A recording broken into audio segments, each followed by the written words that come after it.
नमस्कार। पंडित जी की 1 मिनट की कहानी में आपका स्वागत है। आज की कहानी है पैसा।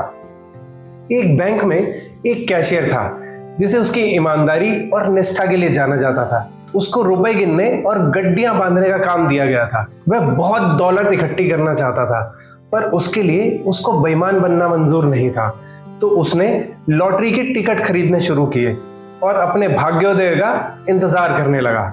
उसने मंदिरों में माथे टेके और बम्पर पुरस्कार की मनौतियां मांगी, मगर उसे अभी तक सांत्वना पुरस्कार भी नसीब नहीं हुआ।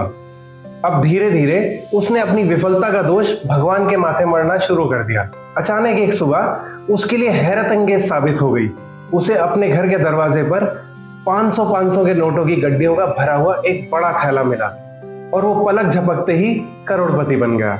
जब इस चमत्कार पर उसका सुखद आश्चर्य थोड़ा ठंडा हुआ तो उसने उसमें एक नोट अपनी पत्नी को निकालकर देते हुए कहा, हम लोग आज जमकर खाना खाएंगे।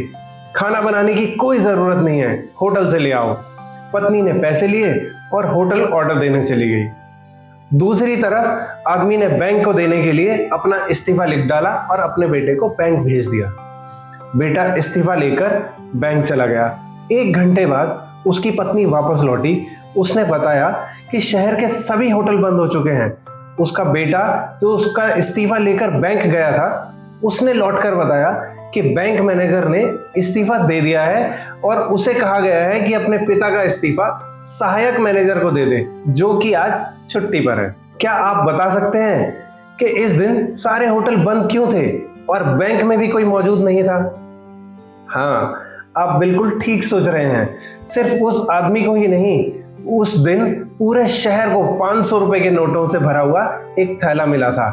अचानक और बिना मेहनत किए इतना पैसा मिलने के बाद किसी में भी काम करने की इच्छा नहीं रही। असल में हर व्यक्ति अपनी जरूरत और मेहनत से ज्यादा चाहता है। अगर ईश्वर ने सबको उसकी मेहनत और जरूरतों से ज्यादा दे दिया तो यकीन मानिए अगले ही दिन आपको पैसा दुनिया की सबसे खराब चीज लगने लगेगी। अगर ईश्वर सबको करोड़पति बना दे तो क्या क्या हो सकता है, आप कमेंट बॉक्स में जरूर बताएं। ऐसी ही और भी मजेदार कहानी सुनने के लिए सब्सक्राइब करें।